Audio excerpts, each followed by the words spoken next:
Hey everybody, Jamie here, and I am so excited that the first official day of summer is already coming up. Although I don't really feel like going out and buying a whole new summer wardrobe, so I thought I would just go old school DIY style in order to revamp the one I've already got. I like the idea so much that I decided to do it again, and again, and again. Get ready to learn 5 ways to make your own fringe top. Let's do it, girl.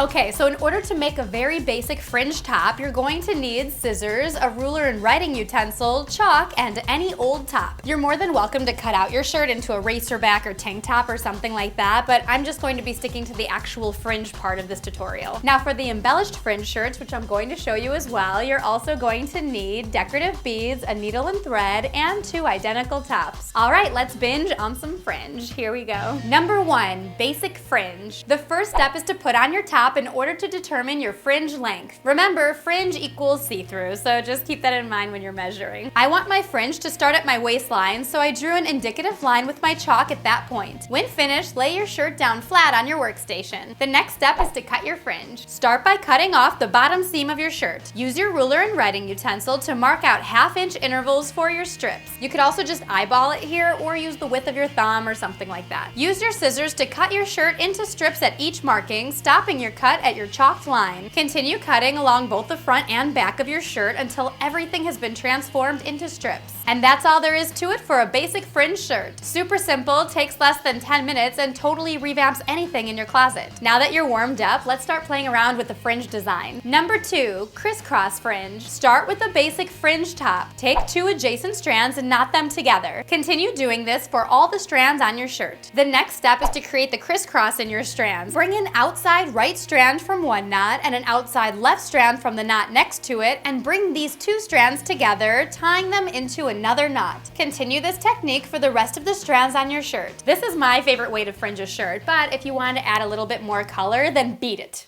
Literally. Number 3, beaded fringe. Start with a basic fringe top. Take 1 bead and slip any strip of your shirt through it. Use as many beads as you like until you achieve your desired look. Repeat this process of slipping beads onto your strands for every strip until you've made your way around the entire front and back of your shirt. When finished, tie a knot in each strand right below your beaded design to keep everything locked in place. And that's all there is to it for a perfect conversation starter. Great, now you know how to make beaded fringe as well as crisscross fringe.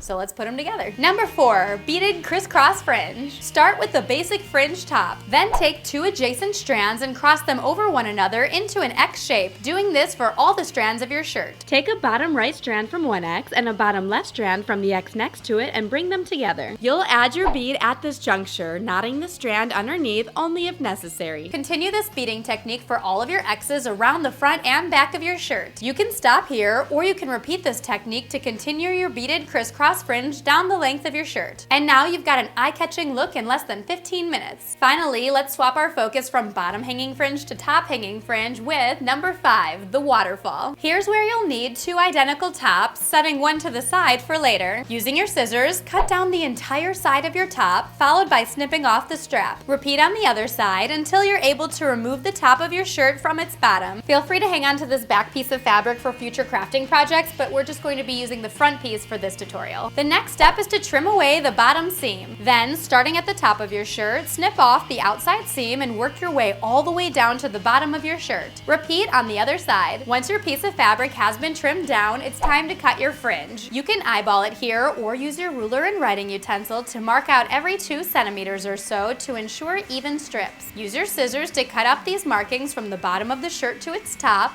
making sure to stop your cut right below the shirt seam. Keep going until your entire fringe has been created. All that's left to do is attach your fringe. Line up the seams of your fringed neckline with that of your untouched shirt. If you had a sewing machine, that would be perfect for you to use here, but since I don't have one of those, let's just take a moment of jealous silence.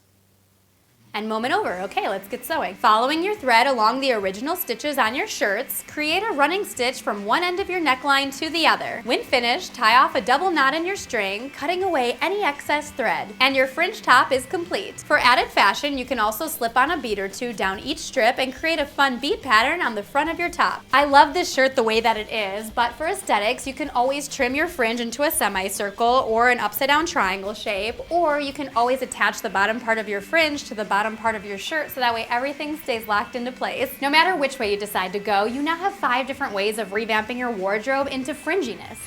That doesn't sound good, does it? That sounds like dinginess. Into fringe awesomeness. There we go. How did your fringe top turn out? Tweet me at Jamie Petito, Instagram me at Hey Jamie, or let me know on my fan page on Facebook. If you wanted to get some matte ombre going on your shirt before fringing, click on the video to your left to learn the process. And if you're in the mood to keep cutting up shirts into awesome summer clothing, click the video on your right to learn how to transform an everyday t-shirt into your own workout shirts and tank tops. We did it, girl. I'm Jamie, and you're on Gurl.com.